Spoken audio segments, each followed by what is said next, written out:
안녕하세요. 헬스 건강정보 헬마드입니다. 넓고 두꺼운 상체는 모든 헬스인들의 로망일 겁니다. 특히 등이 커지면 앞에서 봤을 때나 뒤에서 봤을 때나 위압감 있는 역삼각형 상체 프레임을 얻게 되는 것이고, 오랜 기간 등 운동을 하다 보면 견갑이 멀어지고 자세가 교정되며 등이 펴지면서 그리고 표면적 자체가 커지면서 어깨가 넓어 보이는 효과까지 얻을 수 있습니다. 어깨를 넓히기 위해서 오버헤드 프레스나 사레레 같은 어깨 운동보다 등 운동이 더 강조되는 이유이기도 합니다. 오늘은 광배근 전체를 자극하는 빅머슬 7대 운동 중 하나인 바벨로우에 대해 알아볼 건데요. 세계적인 보디빌더들은 이 바벨로우를 빼놓지 않고 꼭 루틴에 넣어 진행해주고 있습니다. 여러분이 아시는 로니 콜먼, 닉 워커, 도리안 예이츠 등 큰 상체를 원하는 모두가 바벨로우를 했죠. 바벨로우는 당기는 위치에 따라, 상체 기울임 각도에 따라, 그립에 따라 타겟이 되는 부위가 달라지는 디테일한 운동입니다. 오늘은 바벨로우가 어려운 이유, 어렵지만 왜 꼭 해야 하는지, 조금만 다르게 해도 변화하는 타겟점과 올바른 수행 방법까지 사실상 모든 것을 알아보겠습니다.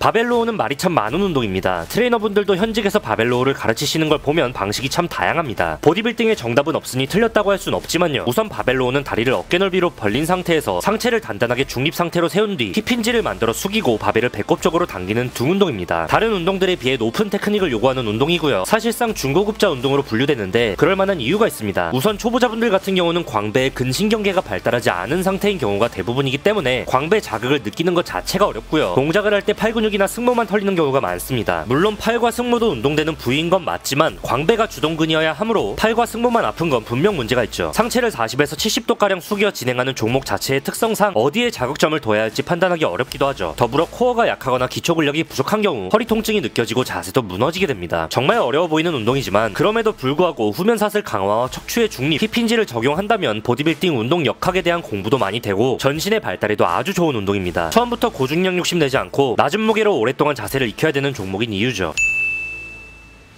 여러모로 신경 써야 할 점이 많은 운동이지만 한번 자세가 잡히고 나면 고중량 수행도 가능하고 몇 안 되는 광배근 프리웨이트로서 등 전체의 균형 있는 타격과 발달에 정말 좋은 운동입니다. 자세가 어려운 만큼 지속적인 통지력이 요구되기 때문인데, 그래서 전신을 균형 있게 발달시키기 좋죠. 수직 운동의 왕은 풀업이라고 한다면 수평 운동의 왕은 바벨로우입니다. 수직 운동의 대표격인 풀업, 랩풀다운의 경우 등 상부와 너비감을 키우는데 좋고요. 바벨로우는 전신의 협응력과 등 전체의 볼륨감 그리고 너비까지 늘려주는 최고의 운동입니다. 앞서 말씀드렸다시피 등 운동 프리웨이트로서 광배는 물론이고 광배를 비롯한 상체 주변 근육을 종합적으로 단련시켜주기 때문에 저는 개인적으로 딥스와 함께 가장 선호하는 종목이기도 합니다.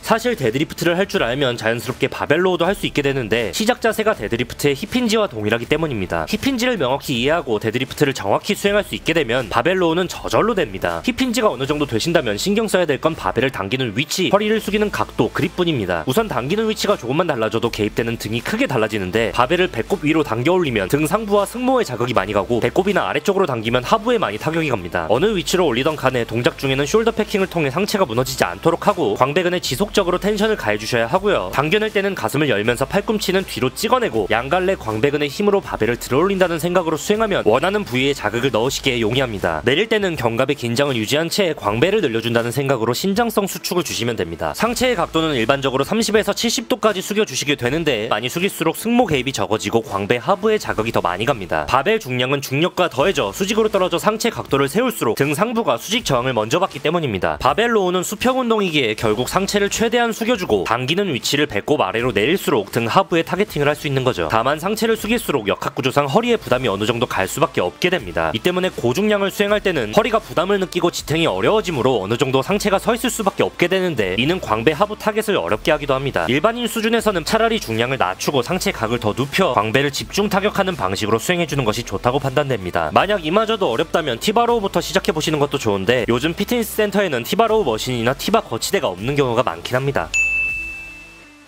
그립에 따라 뭐가 다르냐? 우선 일반적인 그립인 오버그립은 등 상부 그리고 광배의 바깥쪽을 타겟팅하기에 좋고요. 광배의 너비감을 키우는 데 도움을 줍니다. 팔꿈치의 각도가 언더그립에 비해 자유로워서 승모근과 능형근, 후면삼각근, 대원근, 견갑하근 등 상부를 종합적으로 기르기 좋은 그립입니다. 이에 비해 언더그립은 이두근을 비롯한 상완의 개입이 미세하게 조금 더 많이 일어나고요. 팔꿈치의 각도가 몸과 최대한 붙기 때문에 신전이 줄을 이루어 광배에 조금 더 집중적인 자극을 먹일 수 있습니다. 광배근을 가장 빠르게 효과적으로 키우려면 이 신전을 잘 활용해야 하는데요. 어쨌든 언더그립으로 하면 팔이 적극적으로 신전되면서 팔꿈치가 뒤로 깊숙하게 꽂힘으로써 등 중하부와 안쪽까지 먹여줄 수 있다는 거죠. 라운드 숄더가 있거나 승모가 발달되신 경우 운동을 할 때 승모가 개입되거나 팔로 운동하게 되는 경우가 많은데, 언더그립을 이용해보시면 광배 자극을 느끼는데 더욱 원활함을 느낄 수 있게 됩니다.